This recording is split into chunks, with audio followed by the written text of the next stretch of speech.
Should you do a master's as a fresher or should you wait to get some work experience? I'm going to give you an absolutely unbiased answer that's going to be backed by simple logic.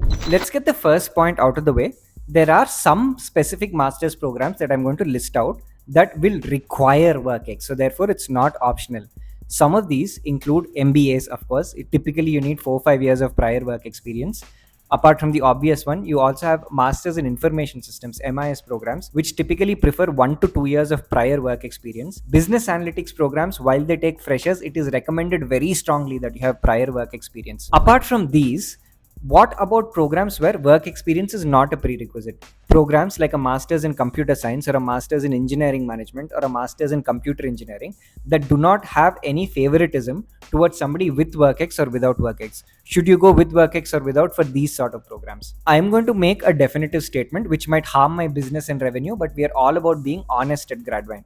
Having prior relevant work experience can never be harmful.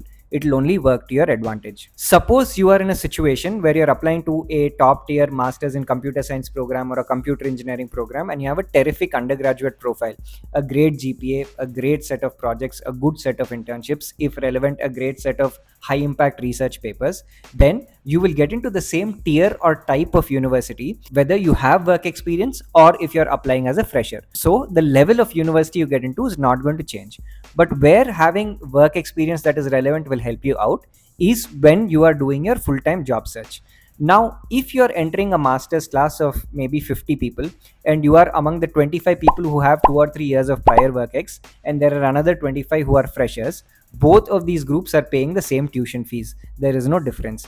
However, during the eventual job search, recruiters will prefer somebody who has prior industry experience than somebody who's a fresher. Secondarily, your average starting salaries after you get into the industry and the offers that recruiters will give you will typically be higher because you're not going to be hired as a fresher, you're going to be hired as an experienced hand. Even in a bad job market, in the worst case scenario, if you are willing to take a little bit of a pay cut and look at an entry level job, obviously you having prior work ex will be preferred a little bit more than somebody who's a fresher who's vying for that same position. Of course, this can be a little subjective and depending on the time and date and situation that you're in, maybe one person will do better on the job search than the other, but usually having prior relevant work experience will help out.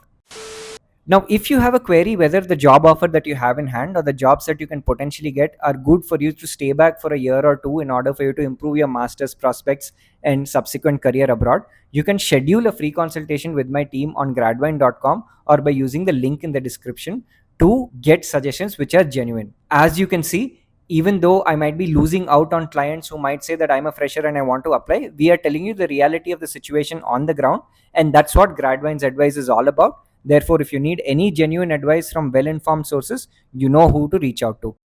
Now, there is the other side of the argument as well.